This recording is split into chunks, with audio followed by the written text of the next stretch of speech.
خواجہ خواجگان مالک ہندوستان سلطان الہند حضرت خواجہ غریب نواز معین الدین حسن چشتی اجمیری رحمۃ اللہ علیہ کا وصال 6 رجب المرجب سن 633 ہجری بمطابق 16 مارچ 2036 عیسوی بروز پیر کی شب یعنی سمار کی رات عشاء کے بعد اجمیر شریف میں ہوا، جہاں آپ نے اپنے حجرے میں خادموں کو یہ کہہ کر جانے کا حکم دیا کوئی اندر نہ آئے اور ساری رات وجد کی آوازیں آتی رہیں۔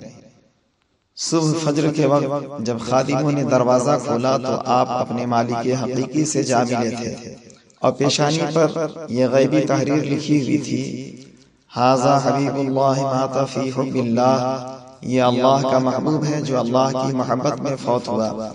وصال کا واقعہ آخری رات 6 رجب سن 633 ہجری کی شب عشاء کی نماز کے بعد خواجہ غریب نواز اپنے حجرے میں تشریف لے گئے اور خادموں کو ہدایت کی کہ وہ اندر نہ آئے۔ وجد کی صدا، خادموں نے ساری رات حجرے سے وجد اور تسبیحات کی آوازیں سنی جو رات کی آخری پہر میں بند ہو گئی۔ صبح کا منظر، صبح صادق کے وقت فجر کی نماز کے لیے دستک دی گئی لیکن کوئی جواب نہ آیا۔ جب خادموں نے دروازہ کھولا تو دیکھا کہ خواجہ غریب نواز رحمۃ اللہ علیہ اپنے مالک حقیقی سے جا ملے۔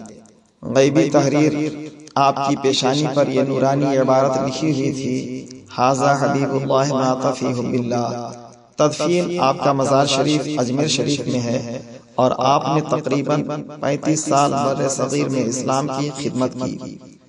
آج 6 رجب سن 1447 ہجری مطابق 27 دسمبر 2025 بروز ہفتہ آپ سب کو عرس خواجہ غریب نواز بہت بہت مبارک ہو۔ فقط و سلام، دعاؤں کا طالب محمد اشرف اللہ رضوی لوہردگاگی۔